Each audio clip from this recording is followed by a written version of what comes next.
یا مدنی سرکار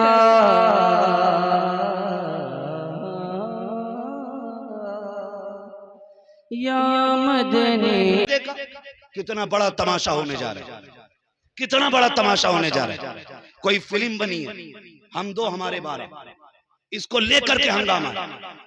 میں ایک بات پوچھنا چاہتا ہوں، آپ کو کچھ ہوش ہے؟ کبھی جاگو گے آپ کے؟ نہیں کبھی ہوش کے ناخن لیں گے کہ ہم نہیں؟ ہر طرف سے مذہب اسلام کو ٹارگٹ کیا جا رہا ہے، ہماری تصویر بگاڑ کے لوگوں کے سامنے رکھی جا رہی ہے، اور یہ ثابت کیا جا رہا ہے کہ اسلام اور اسلام کے ماننے والے سب سے گندے لوگ ہیں. میں چیلنج کرتا ہوں دنیا کفر کے ایک فرعون کو، خدا کی قسم اگر اسلام کا آئینہ زمانے کو دکھانا ہے تو فلمیں چلا کے نہیں، فاروق اعظم کے کردار سے دکھاؤ، صدیق اکبر کا کردار اٹھاؤ، نبی کی عمر کا کردار اٹھاؤ، عثمان غنی کا کردار دکھاؤ، مولا علی کا کردار دکھاؤ. اگر یہ کردار دیکھ لیا پوری دنیا کو کہنا پڑے گا کہ محمد سے وفا تو نے تو ہم تیرے ہیں. یہ جہاں چیز ہے کیا لوگوں غلط دے رہے ہیں. وہ انٹرویو اس کا لیا گیا جس نے پوسٹر بنایا، کہا بھئی تو نے صرف ٹوپی والے کیوں لگائے؟ کہا نہیں میرا مقصد نہیں ہے یہ کسی ایک کو تکلیف دینا. وہ بغیرت حضور کے چاہنے والے اندھ بھکت نہیں ہیں، روٹی کھاتے ہیں دماغ رکھتے ہیں. اگر تیرا مقصد کسی ایک ذات کو، کسی ایک خاص طبقے کو ٹارچر کرنا نہیں تھا تو پھر تو نے صرف کرتا ٹوپی والے کیوں لگائے؟ اپنا بھی لگاتا ایک فوٹو، دوسری قوموں کا بھی لگاتا. شرم آنی چاہیے. جتنا چاہو بگاڑ کے بیان کرو، لیکن خدا کی قسم اسلام کی فطرت میں قدرت نے لچک دی ہے، جتنا کہ دباؤ گے اتنا ہی یہ ابھرے گا. میں آپ سے ایک بات کہنا چاہتا ہوں، اگر ہم پڑھے ہوتے تو جرت تھی کسی کی؟ بولے جرت تھی کسی کی؟ اس فلم کے ذریعے صرف یہ بتایا جا رہا ہے کہ عورت کو سب سے زیادہ ذلیل مذہب اسلام میں کیا گیا. کیوں یہ تصویر کیوں سامنے رکھی گئی؟ کیونکہ ہمارے بعض ان پڑھ لوگوں نے اپنے گھروں کے حالات بگاڑا رکھے. کاش اگر ہم شرابی نہ ہوتے، جواری نہ ہوتے تو ہم اپنے گھر کی بہن بیٹیوں پہ ستم نہیں کرتے. شراب پی پی کر کے گھر میں گھسنے والے یہ کسی ایک خاص مذہب کے لوگ نہیں، یہ کسی بھی مذہب کے لوگ ہو سکتے، یہ کسی بھی ذات سے تعلق رکھ سکتے. مگر میں آپ سے اتنا کہنا چاہوں گا، آپ کو صرف اتنا بتانا چاہوں گا، یہ ہمارا کریکٹر لوگوں کے سامنے غلط طریقے سے پیش کرنا چاہتے ہیں کہ اسلام نے عورت کو پیر کی جوتی کہا ہے. تاریخ اٹھا کے دیکھ، جب تم بہن بیٹیوں کو زندہ جلا رہے تھے تب جینے کا ادھیکار بیٹیوں کو اسلام نے دیا تھا. جب بیوہ کو زندہ رہنے کا حق نہیں تھا، جب بیوہ منحوس کہی جاتی تھی، جب بیوہ کو منہ کالا کر کے گلیوں میں گھمایا جاتا تھا، جب بیوہ کو 40 دن کے لیے مکان میں بند کر دیا جاتا تھا، تب میرے نبی نے حضرت خدیجۃ الکبریٰ سے نکاح کر کے اعلان کیا تھا، لوگوں بیوہ عورتیں مٹانے کے لیے نہیں ہیں، بیوہ عورتیں گھر کو سجانے کے لیے ہوتی ہیں. پڑھو تاریخ اسلام کی، خدا کی قسم مثال نہیں ملتی ہے، مثال نہیں ملتی ہے. کیا کیا نہ کہا گیا اس مووی کے ذریعے. ہم تو اپنی پوری قوم اور امت مسلمہ کی جانب سے یہ آواز اٹھاتے ہیں کہ ایسے کمبختوں کو جنہوں نے اسلام کے ماننے والوں کو ٹھیس پہنچائی ہے، ایسے لوگوں پر لگام کسی جائے اور ان کو وہ سزا دی جائے جس کے یہ مستحق ہیں، اور فوراً ہی فی الفور اس طرح کی حرکتوں کو بند کیا جائے جس سے ہمارے ملک کے حالات بگڑنے کے اندیشے ہوں، ہمارے ملک کی فضا خراب کرنے کی کوشش کی جائے. ہم نبی اور اسلام کی توہین قطعی طور پہ برداشت نہیں کر سکتے ہیں. آپ سے میری اتنی گزارش ہے اپنے اسلام کو سمجھنے کی ضرورت ہے, زمانے کو سمجھانے کی ضرورت ہے. آج علم نہیں ہے تو ہم کتنے بگڑتے جا رہے ہیں, ہمیں ایک دوسرے کے حقوق معلوم نہیں ہے. برا نہ مانیے گا, ہماری بھی کچھ کمیاں ہیں. آج بات بات پہ طلاق دے کے عورتوں کو گھر سے نکال دیتے ہو, اس کو یہ سمجھتے ہو یہ تمہاری سب سے بڑی پاور ہے. خیال رکھنا چاہیے, یاد رکھنا میرے بھائی, باپ پر 7 بیٹیوں کا ہونا بوجھ نہیں ہوتا, 9 بیٹیوں کا ہونا بوجھ نہیں ہوتا ہے. جتنا بوجھ بیٹی کا طلاق لے کے باپ کے دروازے پہ آنا, اس کے ہاتھ میں طلاق کا کاغذ جس طرح باپ کو توڑ دیتا ہے, کوئی بوجھ باپ کو نہیں توڑتا ہے. اور تمہیں خدا کا واسطہ, اگر آپ کی بیوی سے آپ کی نہیں بنتی ہے تو طلاق نہ دینا, گھر سے نہ نکالنا, صبر کر کے زندگی گزار کے چلا جا. اللہ تجھے اس صبر کے بدلے میں جنت کا پروانہ عطا فرما دے. سبحان اللہ. مگر میرے بھائی یہ کب ہوگا؟ جب ہمیں دین آتا ہوگا, جب ہم شریعت کو سمجھتے ہوں گے, تبھی تو ہم اتنا کر سکتے ہیں. جب ہم شریعت نہیں سمجھیں گے تو پھر گھروں کے حالات کیسے بہتر ہوں گے؟ نہ بہن کو یہ معلوم کہ اس کی حد کیا ہے, نہ بھائی کو یہ معلوم ہے کہ اس کا حق کیا ہے. کوئی کسی کو سمجھنے تیار نہیں, اس نے کہہ دیا قبول قبول, وہ آ کے بیٹھ گئی. اب اس نے یہ سمجھا اب تو یہ میرے پیر کی جوتی ہوگی, اب تو جو چاہوں میں وہ کروں. معلوم ہے, میں بتانا چاہتا ہوں, پوری دنیا سنے, جنہوں نے اپنی گندے کیریکٹر کے ذریعے مذہب اسلام کو بدنام کرنے کے لیے ناڑا اور جانے کیا کیا جملے دے کر کے بدنام کرنے کی کوشش کی ہے. چیلنج کرتا ہوں, میرے پیغمبر کی سیرت پڑھیں. جب حضور کا وصال کا وقت آیا, آپ نے لوگوں کو جمع کر کے آخری خطبہ ارشاد فرمایا. اس میں میرے نبی نے چند باتیں کہیں, جن میں سے ایک اہم بات یہ بھی تھی. فرمایا لوگوں, میں تم کو تمہاری بیویوں کے معاملے میں اللہ سے ڈراتا ہوں. اپنی بیویوں کے ساتھ اچھا سلوک کرنا, اپنی بیویوں کے ساتھ اچھا سلوک کرنا.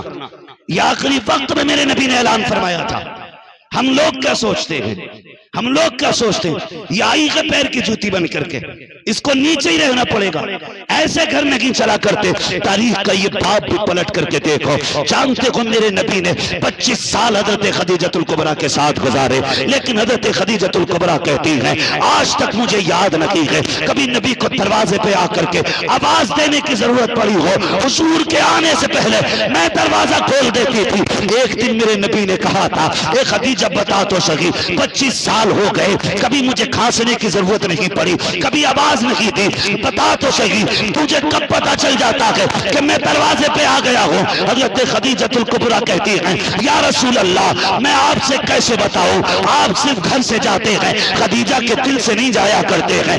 آپ ہر وقت خدیجہ کے دل میں رہتے ہیں. آقا جب گھر سے نکل جاتے ہیں تب خدیجہ کی آنکھیں آغت کان آہٹ پہ لگے رہتے ہیں, آنکھیں دروازے پہ بچھی رہتی ہیں. یا رسول اللہ ہر وقت یہ دل کہتا ہے کاش محبوب لوٹ آئیں, کاش محبوب لوٹ آئیں. یا رسول اللہ ایک لمحہ تیرے خیال کے بغیر نہیں گزرتا ہے. آقا جب آپ آنے والے ہوتے ہیں دروازے پہ نہیں آتے, مجھے اتنا پیار آپ سے ہے. آپ محلے کے پہلے چوک میں ہوتے ہیں, آپ کی خوشبو آپ سے پہلے میرے گھر میں آ جاتی ہے. آقا خوشبو بتا دیتی ہے کہ محبوب آنے والا ہے. تبھی تو بریلی کے امام نے کہا تھا ان کی مہک نے دل کے غنچے کھلا دیے گئے, جس راہ چل دیے گئے اونچے وسا دیے. سبحان اللہ, سبحان اللہ. نعرہ تکبیر, نعرہ رسالت, خوشبو مصطفیٰ. سبحان اللہ, سبحان اللہ. او بھائی بیوی ایسی ہونی چاہیے, اور پھر شوہر کو کیسا ہونا چاہیے یہ بھی سن لیں. شوہر کو کیسا ہونا چاہیے. سنے وہ دجال لوگ جو مذہب اسلام کو بدنام کرنے کی کوشش کر رہے ہیں. پیغمبر کی ہسٹری پڑھو, ہمارے تاریخ پڑھو, تاریخ پڑھو. آج ہم بھی کتنے لوگوں کے گھروں کا بھید جانتے, کچھ لوگوں کے یہاں آج بھی بیوی شوہر کے سامنے چارپائی پہ نہیں بیٹھ سکتی, اور تم اسلام کو بدنام کرتے ہو کہ عورت کو عزت نہیں دی اسلام نے. غلط کہتے ہو. میں تجھے بتاؤں کتنی عزت دی. میرے نبی تبلیغ کے لیے جاتے اور جب تک واپس آ نہیں جاتے نبی کی خدیجہ ایک لقمہ کھانا نہیں کھاتی تھی. میری ماں بہنیں بھی سنیں جو شوہر کو صبح نکلتے وقت بد دعاؤں کا تحفہ دیتی ہیں اور شام کو آتے وقت منحوس چہرہ دکھایا کرتی ہیں بگاڑ بگاڑ کے. ایسی عورتیں نہیں ہوتی. بیویاں ایسی ہوتی ہیں، میرے نبی جب جاتے حضرت خدیجۃ الکبریٰ اس وقت تک کچھ نہیں کھاتی جب تک نبی نہیں آ جاتے۔ ایک دن میرے پیغمبر تشریف لائے، دشمنوں نے ستم کیے، پتھر مارے، خون بہ رہا تھا، دوڑ گئیں، محبوب لگتا ہے پھر قوم نے ستایا ہے۔ حضور کا ہاتھ پکڑا، چہرہ دھلایا، بٹھایا لا کر کے، کہتی ہیں کمزوری اتنی تھی کہ محبوب کا چہرہ نہیں دیکھا جاتا تھا۔ میرے نبی بیٹھے، اور جیسی بیٹھے نا خدیجۃ الکبریٰ سامنے بیٹھی، محبوب فرماتے میری خدیجہ کا ایک پیر کھڑا تھا، ایک پیر یوں بچھا تھا، کہتے ہیں جو پیر بچھا تھا خدیجہ نے وہ پیر اٹھایا اور اس کے نیچے سے کھجور کا پیالہ نکالا، میرے منہ میں کھجور دینے لگی۔ میں نے کہا خدیجہ میری بیٹیاں کہاں ہیں؟ کہنے لگے حضور یہ سو رہی ہیں۔ سنے بہت غور سے بیوی کیسی ہوتی ہے، بیٹیاں کہاں ہیں؟ محبوب یہ سو رہی ہیں۔ محبوب فرماتے نگاہ اٹھی، میں نے دیکھا میری فاطمہ کے چہرے پہ آنسو کے نشان بنے، میری شہزادی کے چہرے پہ آنسو کا نشان۔ میں نے کہا خدیجہ بات کیا ہے؟ کہا محبوب بیٹی بھوک کی وجہ سے روتے روتے سو گئی۔ اللہ اکبر، اتنا سنا نبوت والی آنکھیں بھر آتی ہیں۔ اے خدیجہ یہ کھجوریں میری لاڈلی کو کھلا دی ہوتی، میری بچی کو کھلا دیا ہوتا یہ کھانا۔ کہتی محبوب تیری بھوک یاد آ جاتی ہے، ہم اپنی بھوک بھول جاتے ہیں۔ آقا چہرہ بتا رہا ہے، قوم نے ستایا ہے، فاقوں کا عالم یہ ہے، محبوب تیرے چہرے کا رنگ بتا رہا ہے کہ نقاہت حد سے زیادہ ہے۔ یا رسول اللہ منہ تو کھولیے۔ میرے نبی نے جیسی منہ کھولا ہے، خدیجہ الکبریٰ نے کھجور منہ میں ڈالی ہے۔ آقا فرماتے میری خدیجہ کے دوسرے ہاتھ میں دودھ کا پیالہ تھا، ایک کھجور کھلائی، پھر دودھ کا پیالہ دیا، دودھ پلایا مجھے دودھ کا، میں نے دودھ پیا، اس کے بعد چند کھجوریں بچی، خدیجہ نے میری طرف ہاتھ کیا، آقا کہتے میں نے پکڑ لیا، خدیجہ کا ہاتھ پکڑ کے میں نے کہا خدیجہ میں تو کھا چکا ہوں، میری شریک حیات تو بتا تو نے کب سے نہیں کھایا ہے؟ میں کھا چکا ہوں، اب چند کھجوریں تو کھا لے۔ میں آپ سے پوچھنا چاہتا ہوں، ہم پردیس سے باہر سے آتے ہیں یا گھوم کے آتے ہیں، عورت دسترخوان بچھا دیتی ہے، پیٹ بھر کے کھاتے ہیں، ایک بار منہ اٹھا کے نہیں پوچھتے تو نے کھایا کہ نہیں کھایا، بتا تو کب سے بھوکی ہے؟ شاید اس نے بھی تو نہیں کھایا ہوگا، وہ بھی صبح سے انتظار کرتی ہوگی۔ ہم نے کرو کے حالات بگاڑ کے رکھ دیے ہیں۔ پیغمبر کی سیرت دیکھ پیارے، میرے نبی نے ہاتھ پکڑا، کہا خدیجہ میں تو کھا چکا ہوں، تو بتا تو نے کب سے نہیں کھایا ہے؟ حضرت خدیجہ کی چیخ نکل جاتی ہے، رو کے کہتی ہے محبوب ہماری فکر نہ کریں، اگر فاقے سے ہمیں کچھ ہو گیا تو صرف ہمارا نقصان ہوگا، اور اگر آپ کو کچھ ہو گیا تو صرف خدیجہ کا نقصان نہیں ہوگا، صرف فاطمہ کا نقصان نہیں ہوگا، بلکہ پوری کائنات کا نقصان ہو جائے گا۔ اے محبوب میری جیسی تو کتنی خدیجہ آ سکتی ہے، لیکن تیرے جیسا قیامت تک اب کوئی نہیں آ سکتا۔ سبحان اللہ، سبحان اللہ، ماشاء اللہ، سبحان اللہ۔ بھائی واہ واہ یہ کردار بھی پیغمبر کا پڑھو، اپنے آگے بٹھا کے اپنے ہاتھ سے زوجہ کے منہ میں کھجور دے رہے ہیں۔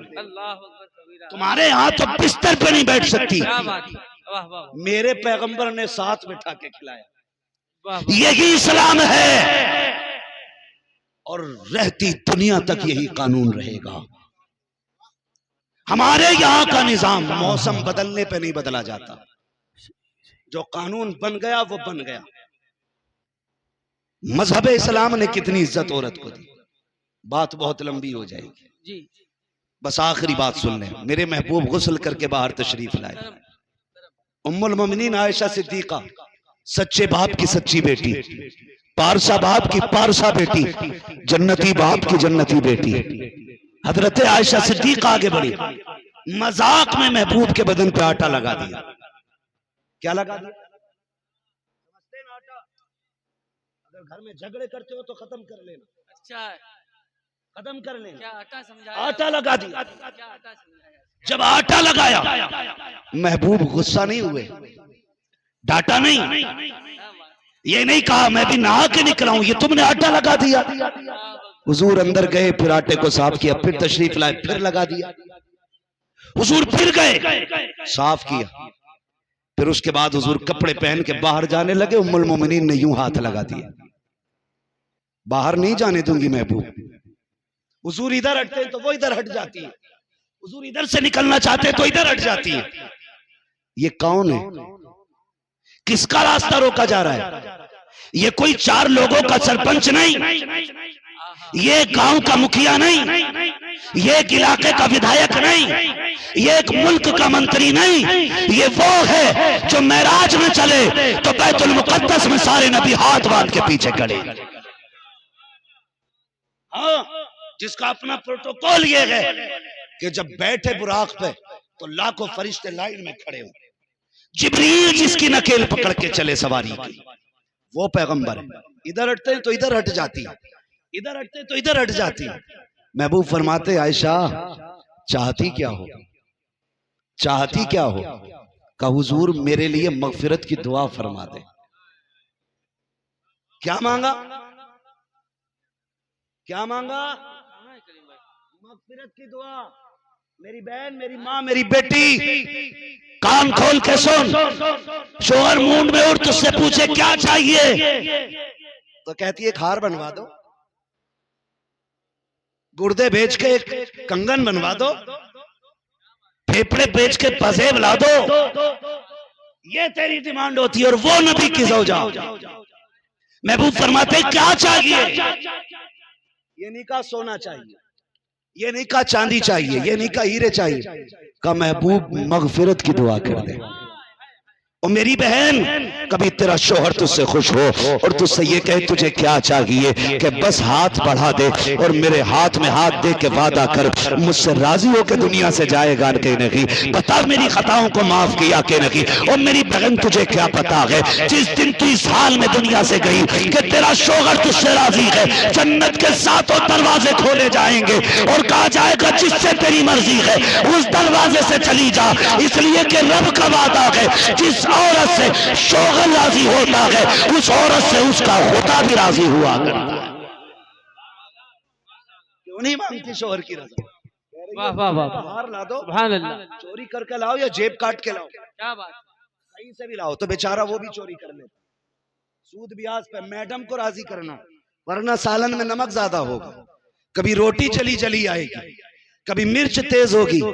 میری بہن اس میں شوہر کا نقصان نہیں، اس میں تیرا نقصان ہے، اس میں تیرا نقصان ہے۔ تیری جنت تیرا شوہر ہے، اسے راضی کر لے، اللہ تجھ سے راضی ہو جائے گا، تجھ سے راضی ہو جائے گا۔ اور مقدر کے دنی ہیں ہم لوگ، یہ الگ بات ہے کہ موت آتی ہے درود پڑھتے ہوئے بھی، کلیجے پھٹتے ہیں حضور کے نام پہ سبحان اللہ کہتے ہوئے بھی۔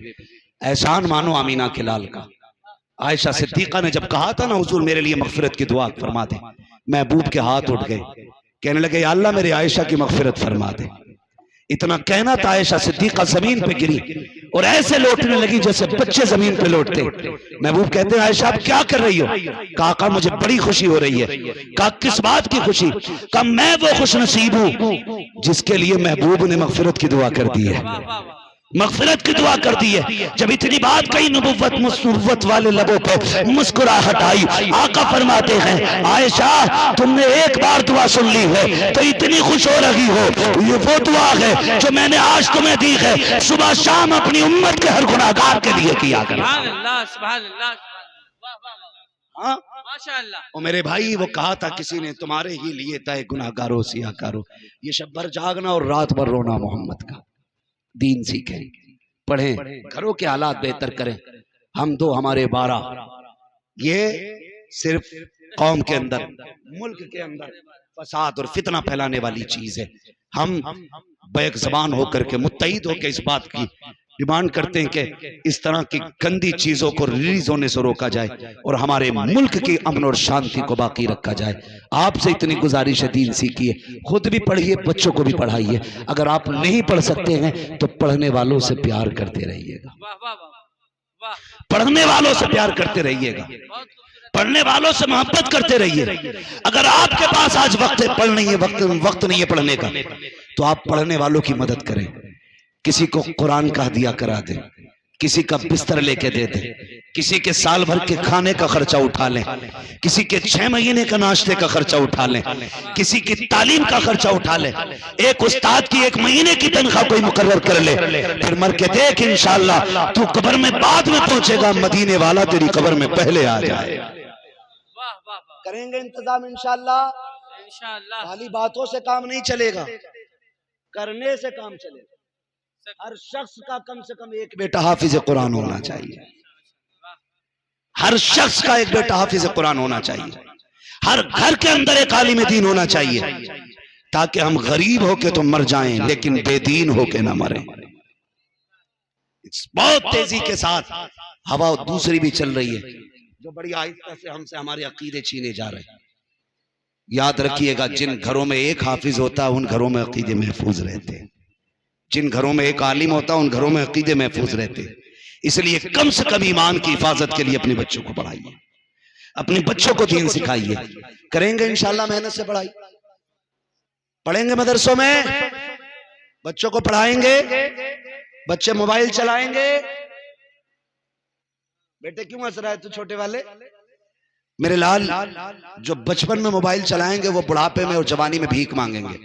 یہ لکھ لو اور تعویذ بنا کے ڈال لو، یا تو چوری کریں گے یا بھیک مانگیں گے، فائنل بات۔ ان دونوں چیزوں سے بچنا ہے تو پھر قلم ہاتھ میں لے لو، جہاں بیٹھے ہوگے وہاں بیٹھ کے حکومت کرو گے۔ شرط ہے کہ تعلیم آپ کے پاس ہونی چاہیے، علم آپ کے پاس ہونا چاہیے، اور یہ کوئی نہ سوچے کہ مجھے نوکری کرنی ہے پڑھ کے۔ یہ سوچ کے بالکل مت پڑھنا کہ نوکری کرنی ہے،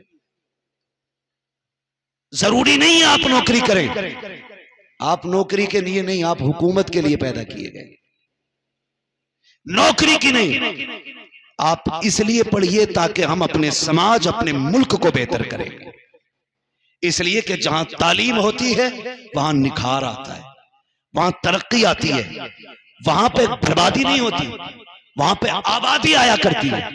اس لیے میرے بھائیو آپ سے گزارش ہے، پڑھیں، بچوں کو پڑھائیں، خود بھی محنت کریں، بچوں کو بھی محنت کرائیں۔ اور میرے بچوں سے گزارش ہے، آپ موبائل نہ دیکھیں۔ اماؤں سے آخری گزارش ہے، بہنوں سے آخری گزارش ہے، بیٹیوں سے آخری بات، بچے روئیں تو ان کے ہاتھ میں ٹنٹنا بجا کے نہ دینا۔ بچے روتے نا تو دے دیا بجا کے، لے اپنا آپ کیا کر رہی ہے؟ خالہ آئی ہے، اس سے باتیں ملا رہی، اور خالہ سے بھی ایک بھی دین کی بات نہیں۔ اب تمہاری نند تو نہ لڑتی اور ساس تو گالی نہیں دیتی تمہاری، بس یہیں سے آغاز ہوتا ہے، اختتام یہاں ہوتا کہ گلا گھوٹ دی اب کے بولے تو ایک ڈھنگ کی بات نہیں، سوائے چغلی اور غیبت کے ایک بات نہیں۔ میری بیٹی، میری بہن، جب تیرا بچہ روئے موبائل نہ دے، اسے گود میں لے، سینے سے لگا، اس لیے کہ جن بچوں کو ماں باپ سینے سے لگاتے ہیں وہ بچے بڑھاپے میں اپنے ماں باپ کو سینے سے لگائیں گے۔ اگر آج تم بچوں کو سینے سے نہیں لگاؤ گی، کل آپ کے بچے آپ کو سینے سے نہیں لگائیں گے۔ اور دوسری بات، ان کو سینے سے لگا کے لوریاں دینا یہ ان کا حق ہے، انہیں موبائل دے کر کے وقت ضائع نہ کرو۔ اگر یہ چھوٹے بچے ہیں انہیں سینے سے لگاؤ اور انہیں لوریاں دو، جب لوریاں اچھی ہوں گی بیٹے بھی نیک بنیں گے۔ گانے سنا کے نہ سنا بلکہ یہ سنا، میں سوچا ہوں یا مصطفیٰ کہتے کہتے کلے آگ صلی اللہ کہتے کہتے۔ واہ واہ واہ، سبحان اللہ سبحان اللہ، کیا کہنا۔ اس لیے میری بہنوں سے گزارش ہے، سبحان اللہ، اپنے بچوں کو موبائل نہ دیں، انہیں بچپن میں گود ان کا حق ہے تو انہیں گود دیں، ان کو لوریاں دیں، ان کو سینے سے لگائیں، ان کو پیار کریں۔ میں ان باپوں کو مبارکباد پیش کرتا ہوں جنہوں نے اپنے بچوں کو حافظ قرآن بنایا ہے۔ وہ باپ مبارکباد کے لائق ہیں جنہوں نے خود تو محنتیں کی ہیں، مزدوریاں کی ہیں، لیکن اپنے بچوں کو قرآن سے دور نہیں رکھا ہے۔ وہ مائیں مبارکباد کے لائق ہیں جنہوں نے ان بیٹوں کو دودھ پلایا کہ جو گھر خالی ہاتھ نہیں جائیں گے، جنت کا سرٹیفکیٹ ساتھ لے کے جائیں گے۔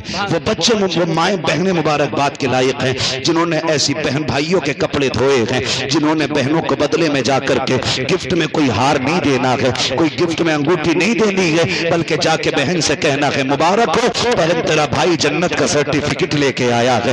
جب قیامت میں آواز لگے گی فلاں کا بیٹا آئے، فلاں کا باپ آئے، جب یہ اٹھے گا، اٹھ کے کہے گا مالک اکیلے تو جنت نہیں جانا ہے، میری بہن وہ ہے جو آدھی آدھی رات اٹھ کے میرے بستر کی طے کرتی رہی، میرے کپڑے تیار کرتی رہی، مجھے ناشتہ کراتی رہی، مجھے بٹھا کے کھلاتی رہی، میرے پیار سے کپڑے دھل کے حافظ قرآن پڑھنے کے تیاری کرتی رہی. یہ وہ حافظ قرآن ہے جو قیامت میں اپنے رب سے کہیں گے اے میرے پروردگار, کسی نے بھائی کو دولہا بنتے دیکھا اتنی خوش نہیں ہوئی ہوگی بہن, کسی ماں نے بیٹے کو دولہا بنتے دیکھا اتنی راضی نہیں ہوئی ہوگی جتنی میری ماں میری بہن میرے ہاتھ میں قرآن کی سند دیکھ کے راضی ہو رہی تھی. وہ فخر سے کہتی تھی وہ دیکھو میرا بھائی آ رہا ہے, خالی ہاتھ نہیں آ رہا ہے, جنت کا سرٹیفکیٹ لے کے آ رہا ہے, جنت کا ٹکٹ لے کے آ رہا ہے. مبارک بات کے لائق ہے بہنیں جنہوں نے ان بھائیوں کے کپڑے دھوئے ہیں, جنہوں نے قرآن سینے میں لیا ہے. اور خدا کی قسم یہ برکتیں پتہ چلیں گی جب قیامت میں ان کے باپوں کے سر پہ تاج رکھا جائے گا. زمانہ دیکھے گا, کوئی کہے گا کوئی نبی ہے, کہا نہیں نبی تو نہیں ہے. پھر پوچھا جائے گا جس کا تاج اس میں روشن ہے یہ کوئی ولی تو ہوگا, کہا ولی بھی نہیں ہے. کہا پھر کون ہے, کہا یہ حافظ قرآن کا باپ لایا جا رہا ہے. سبحان اللہ سبحان اللہ سبحان اللہ, کیا بات. اللہ سلامت رکھے.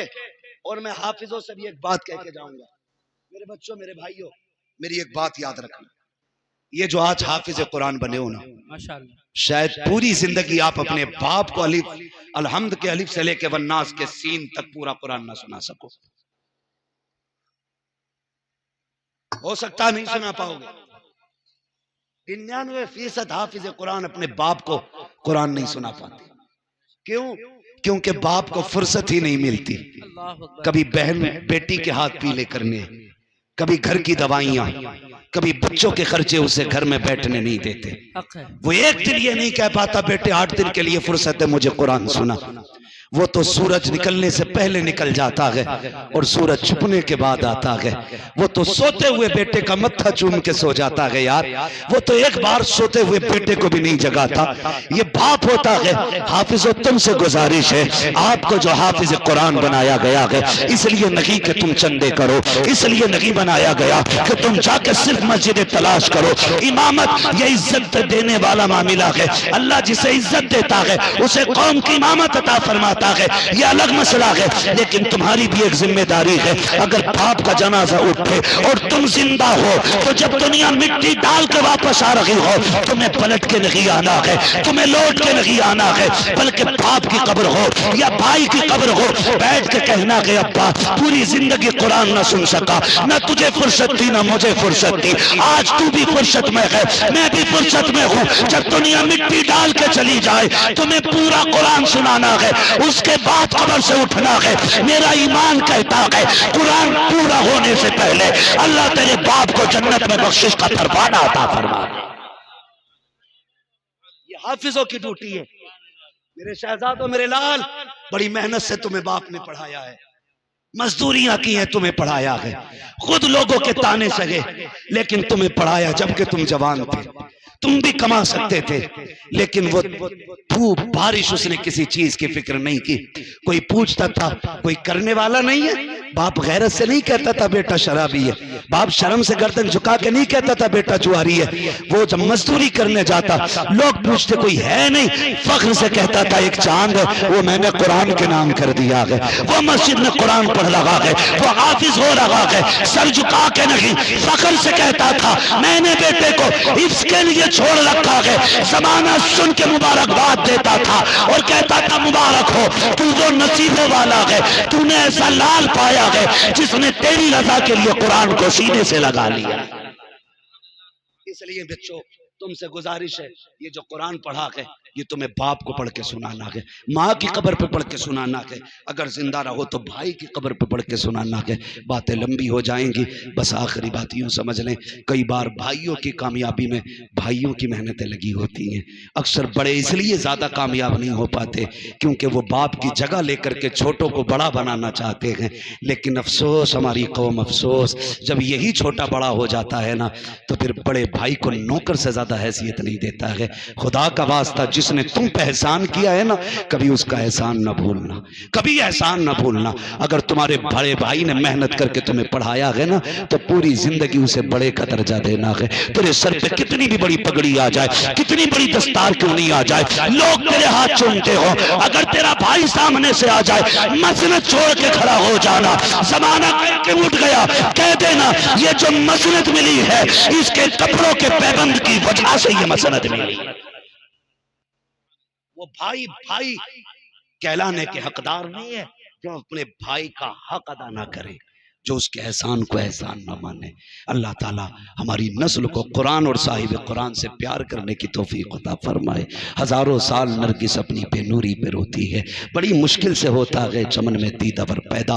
اس ادارے نے آپ کے بچوں کو حافظ بنایا ہے، اس کا مطلب یہ نہیں آپ 500 روپے دیں اور اس کا حق ادا کر گئے، ایک بار 1000 کی رسید کٹوا دی، حق ادا کر گئے۔ خدا کی قسم ان اساتذہ نے نا تمہارے بچوں پہ اتنا بڑا احسان کیا ہے، ایک جوڑا کیا، 1000 کیا، 10,000 کیا، 10 لاکھ کیا، اگر اپنے بدن کی کھال اتار کے نا اور ان کے پیر کا جوتا بنا کے بھی پہناؤ نا تو اس احسان کا بدلہ نہیں ہو سکتا جو انہوں نے تمہارے بیٹوں کو حافظ بنا کے تم پہ احسان کر دیا ہے۔